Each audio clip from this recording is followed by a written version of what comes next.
All right, we are back. And so I'm going to start off this chunk by saying once again that in the 21st century, every crime is a cybercrime, right? Um, because even if it has no other cyber component to it, even if it's, a street robbery, one of the biggest sources of evidence for that is your cell phone, right? Everybody's got a cell phone on them at this point, and thus those are incredibly important pieces of evidence in any investigation, and thus every crime is going to have at least that kind of minimal digital investigation component to it if law enforcement is doing their job right. Now, back in 2001, a researcher named Wall came up with a way to create a typology of cybercrime, i.e., what are the different kinds of cybercrime? And there are lots of these out there. Um, it seems like every criminal justice researcher wants to create their own ways to differentiate between different kinds of cybercrime. But this is the one that I chose to go with. So these are the four kind of categories of cyber crimes. And again, we're using that tighter definition of cybercrime for this typology, and not necessarily talking about the street robbery that just has that digital investigation component to it. These are actual cyber crimes requiring the use of this digital technology to commit the crime, not just a regular crime with a digital evidence component. Okay, so the first one of these four categories is cyber trespass, right? So, in other words, going somewhere in a computer that you shouldn't go, accessing some information that you shouldn't necessarily have access to. And this is everything from, breaking into government computers in order to get classified materials, breaking into company computers to steal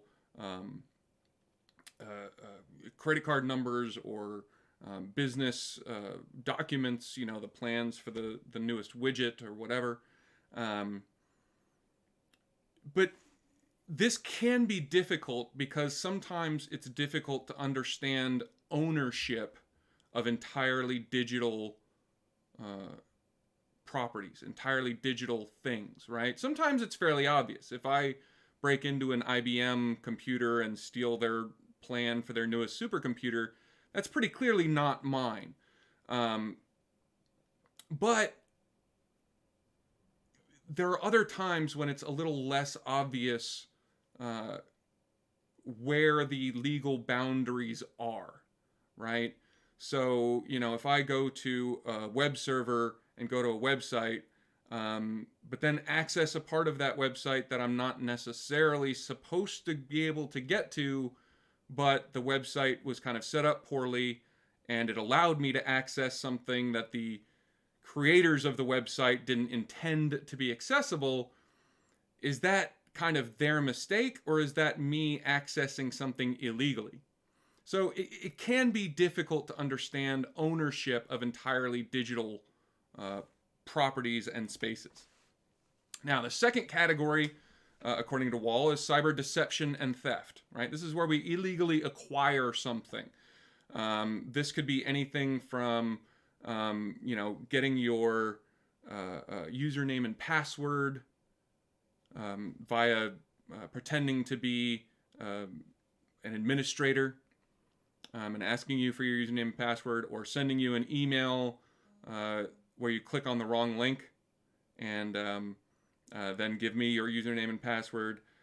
This could be breaking into a server and then taking credit card numbers from a company or you personally.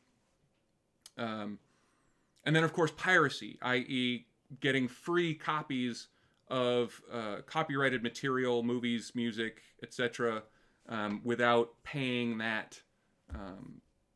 the person who owns that intellectual property, right? So any kind of deception and theft where I'm taking from other people. That first category, cyber trespass, is only about accessing. This is now about taking, which can be an unclear distinction sometimes also. Of course, cyber porn and obscenity. This one is going to vary greatly based on where you are and what jurisdiction you're in. For instance, here in the United States, any porn starring somebody under the age of 18 is illegal. Whereas in some other countries, it might be 16. So if somebody's, 17 years old and creates pornography, it could be perfectly legal in the country where they made it, but not legal here, right? And then in some countries, just pornography is illegal entirely, no matter what the age of the people participating in it. And then, of course, there's other kinds of, we can get into fetishes and extreme kinds of pornography that make it either illegal or legal, very highly dependent on where you are. Now, of course, the most common kinds of pornography that are made illegal are things like child porn, i.e., again, at least here in the United States, meaning anybody starring in a pornographic movie or photo under the age of 18. Then there's revenge porn, which is illegal in most countries, thankfully. But this is where, person A posts pornography starring person B without person B's permission. And kind of the classic example of this is, two people are dating, they exchange naked pictures, and then the relationship ends, and one half of that relationship is upset and very angry with the other half of the relationship and decides to post those pictures or videos that were created for private use onto some kind of public forum in order to embarrass and shame this person who they have recently ended their relationship with. That is illegal in the United States, and thankfully it's now illegal in most countries. And then, of course, bestiality, i.e., people having some kind of sexual activity with a non-human animal, is illegal in most of the world. But those are kind of the three biggest kinds of or types of pornography that is illegal to make and share in most of the world. And again, you can probably add a lot of different kinds of illegal pornography depending on where you are, where you live, your specific local ordinances and laws. But these are really the big three. And we're going to talk more about these in a later section. Now, the fourth category, according to Wall, is cyber violence. And a lot of times when I teach this class, my students, when they start the class, don't really understand the concept of a violent cybercrime. I mean, isn't cybercrime by definition non-violent? I mean, it's not like I can reach through this webcam and punch you in the face. And I always try to point out to all these students that yes, there is such a thing as violent cybercrimes in a lot of different ways, right? Because first off, you don't necessarily have to be physically violent in order to hurt someone emotionally, psychologically, or even physically, right? Now, the most common kind of cyber violence is bullying, stalking, and harassment. And as someone who used to have a cyber stalker, I can assure you that this creates a real-world physical harm when somebody is stalking you and somebody is using the internet and using social media and using all these other tools to, bully you and stalk you and harass you. And I see a meme going around every once in a while that says the cure to cyberbullying, and then there's just a picture of somebody hitting the power button on a laptop. And that's nonsense for a lot of reasons. Number one, the internet is such an important part of our lives today that just turning it off is not a real solution, because we need the internet to go to school, to communicate with our loved ones, to do a lot of other things that are just not practical without some kind of internet-enabled device. So just turn it off is not in any way a practical solution to bullying and stalking and harassment.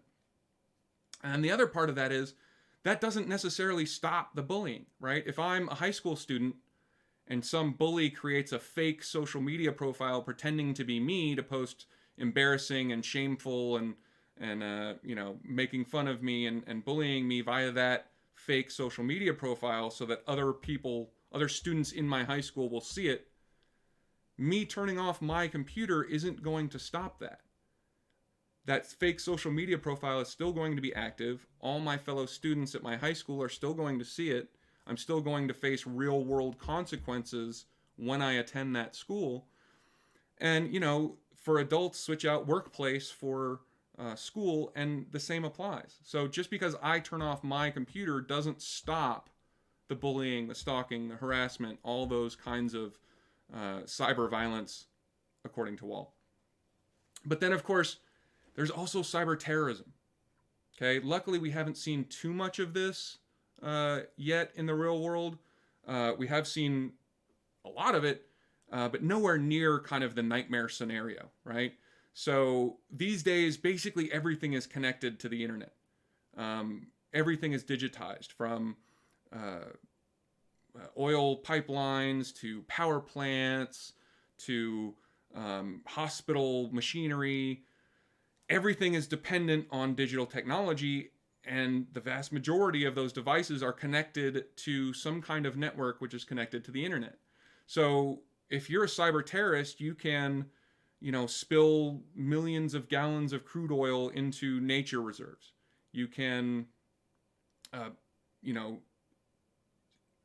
break into a power plant and run it so, the exact opposite of the way it's supposed to be run, to the point where things literally explode. You can do all kinds of kind of physical actions in the real world via the internet from thousands of miles away, right? Somebody could cause an explosion here in the United States from China or Russia or the Philippines or wherever, right? All using the internet. And that is absolutely cyber violence. Now, that's the end of section 1. I'll see you in just a moment for section 2.